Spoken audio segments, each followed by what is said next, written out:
Hey guys, it's Cong here with Bay Octane Burn. Today we're going to be doing a full exterior wash on this Toyota Tundra. Let's get started. Alright guys, first step we're going to tackle on this truck is the wheels and tires. You always want to do the wheel and tires first because it is the dirtiest part of the car. Some of the tools that we're going to use is a simple water bucket, agitation brush, again, a wheelbarrow brush, and a small sponge just to get in between the cracks, and your good old pressure washer or garden hose. So first thing we're gonna do is we're gonna basically go ahead and spray it down with some wheel cleaner. And you can use any type of wheel cleaner you want. All of them kind of work the same. In this stage, I also like to go ahead and do some of the fender wells because those are kind of dirty as well. That way it can sit and soak and agitate. Go ahead and grab your brush, and then we can start the process of just agitating some of this wheel cleaner. And take your time on this when you do it. You want to make sure you do a thorough job because we are detailing a car. We make sure that we want to be detailed. Don't forget about the brake calipers. Again, these are things that you want to get. Take your wheel barrel brush. Just go ahead and do the wheels. And any barrel brush, there's a few different kinds. This one happens to just be a sponge. There's other ones with other wheel brushes, but they all kind of work the same. And what I also like to do is use this type of foam pad and just kind of go through and get the back side where the barrel brush can't get to. Take your brush again, kind of go in here, agitate. And the key is to agitate. That way all the dirt and grime comes off. All right, once that's done, we're just gonna hose it off and move on to the next 3 wheels and tires.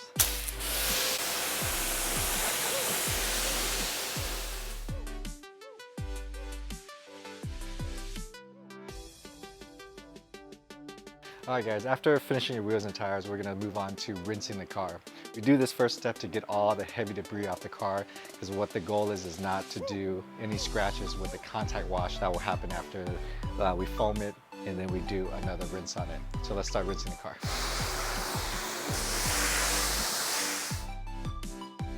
All right guys, we finished the pre-rinse wash, getting off all the heavy settlement on the car. The next thing we're gonna do is we're gonna foam it, get some soap on the car and let that dwell. And I'll show you the foaming process. We're gonna be using any foam cannon will work. You can use a PF22 foam cannon by MTM. And we're basically gonna foam the car and get some soap on the car.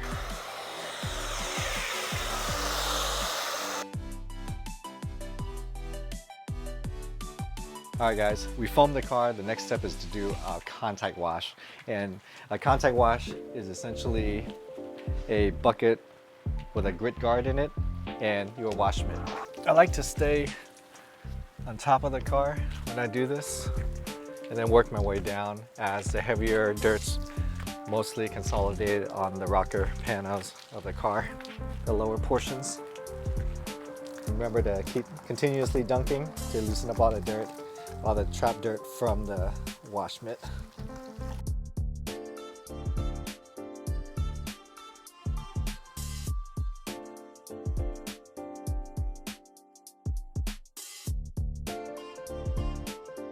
All right guys, after you do the wash, contact wash on it, we're gonna rinse the car to get all the soap off the car.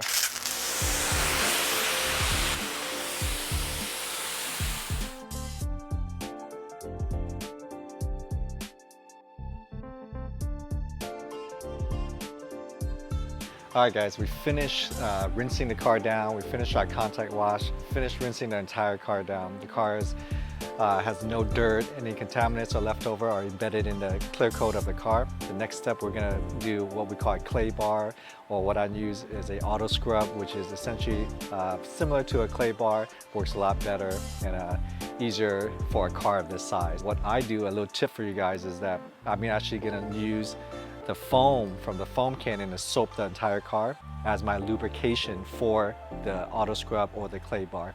That way you don't have to use a detail spray. You just need lubrication so that the pad will glide across, lifting all the contaminants. We foamed the car. The car is completely clean. We're using the soap on the foam as a lubrication for our clay bar or our auto scrub. These come in different types of grain. Some are fine, some are a little bit harsher. Depending on your how bad the vehicle is, you can choose and decide what grade you want to use. But it's essentially just like a clay bar. And what you want to do is glide over the surface and start removing all of the contaminants in the clear. And when you do, a tip is to work in small areas and only move forward after you feel that all the contaminants are gone. And by doing a feel touch, you can basically feel the difference and then you can move forward. What you're doing is gliding the auto scrub across. Very simple, nothing hard to do. Check your work, right? You'll see a huge difference. A lot of the industrial fallout contaminants are being removed, and what this does is that it levels the clear coat so you can have that amazing shine when you're done. And this is a bit of a process, but the results are definitely worth it. The shine that you get from doing this by leveling the clear and taking out the contaminants, well worth it. All right guys, so trick to doing big trucks like this that are lifted, even an SUV, one of the tricks to get on the roof and the windshield, open the door. And what you want to do is you want to take a step on the sill here and then rest your back on the door so it can brace yourself. And then while you're doing that, it frees up your hand, both your arms. Or you could do the windshield, you just do the roof and on forward. So opening up the door, stepping on the sill of the car will help you get to those hard to reach areas for these bigger cars. All right guys, we completely finished auto scrubbing the car. Every single surface and glass has been auto scrubbed, so the surface is rid of all contaminants, very smooth. We're gonna do a final rinse now on the car, which will get every single soap, everything off the car. You can go further steps on the paint work by adding a silica seal to the paint to protect the clear coat, or this is a good stage where we're at, where we can set up for a quick polish and a ceramic coating. Those are options for you, but this is basically the complete final rinse of the car for the complete car wash.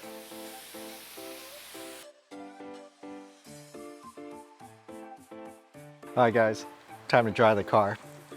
Any good drying towel, I prefer microfiber, good soaking qualities, and we're just gonna dry the car up and move on to the next step, which is just dressing the tires and dressing the trim on the car. For tire dressing, I like to use a brush so I can get into all these intricate little areas here, ridges and valleys. The brush is your great tool. I like to use Carpro Pearl as a tire dressing. This is also a good trim dressing as well, diluted of course for trim depending on how much shine you want. But I like this material because it leaves a nice satin finish on the rubber here for your tires. What I like to do is I essentially put some on the brush, get a good area, and then start working it into the tire. And because this is an off-road tire, as you can see, it gets into the crevices really nice. And you wouldn't be able to do this with like a foam pad or anything like that. A little brush like this works great. And the key with tire dressing is that you don't want to overdo it. This stuff goes a long way. You don't want to have that tire sling, is what they call it, when they have all this dressing fly everywhere. This Carpro Pearl dries pretty good. And what I like about it, of course, it leaves a nice satin finish, is really kind of what rubber should look like when you actually buy a brand new tire or a clean tire.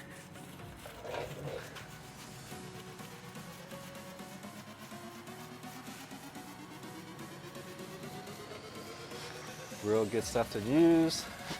Just kind of work it in the area. But as you can see already, the tire's looking great. And addressing trim pieces for trucks like this, what I generally recommend is to have a towel, or again, you can use the same tire brush to go ahead and dress the interior panels of this tire well because it's an off-road vehicle. And generally what you want to do is, again, just hit it a little bit, and as you can see, this stuff is great because you can use it for dressing up plastic. When you start doing trim work, it's really up to you on how much you want to go into detail. These plastic pieces, it has little ridges. Take your time. You get all of it. It leaves a nice satin plastic look. And that is the completed wheel well.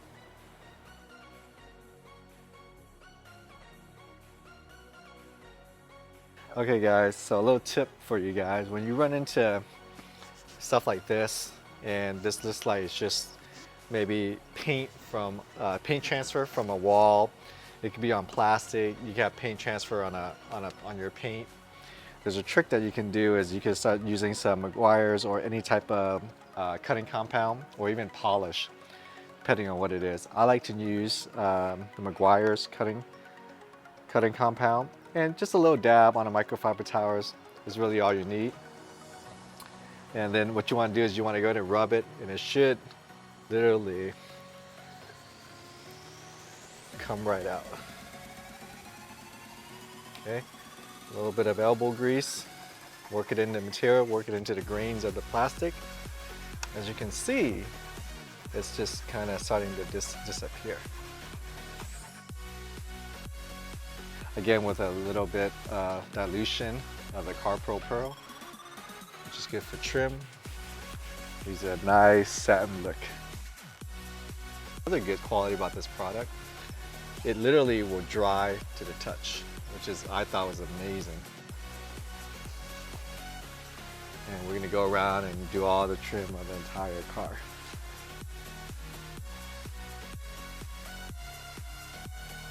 All right guys, we are now completely finished with a full interior detail, a full exterior detail of this Toyota Tundra.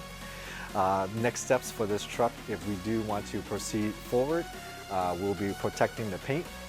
That step would include a polish, a ceramic coating, or a silica sealant to preserve and protect this clear coat.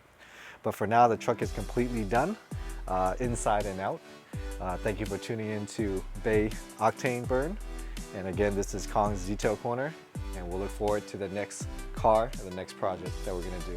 Have a good one. If you like this channel, please subscribe and leave your comments below. I'd love to hear what you guys are thinking, and let me know if you like the content or not. Have a good one. It's beer time.